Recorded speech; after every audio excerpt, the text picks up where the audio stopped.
பட்டை சாராயத்துக்கு மோசமாகிது இது. பாக்கெட் சாம்பார் பேர்.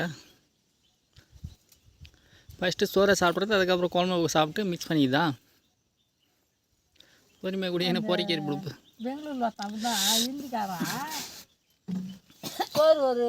இதே பொறிக்கறி கொடுத்தோன்னா அதே மாதிரி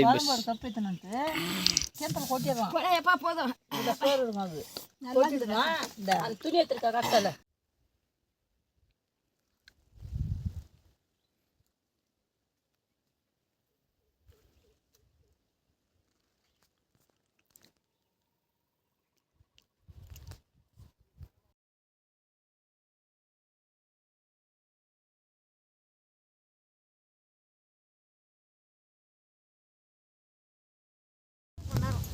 என் மூலிகை அது சாதாரணமாக போட்டுக்கலாம். இப்போ என்ன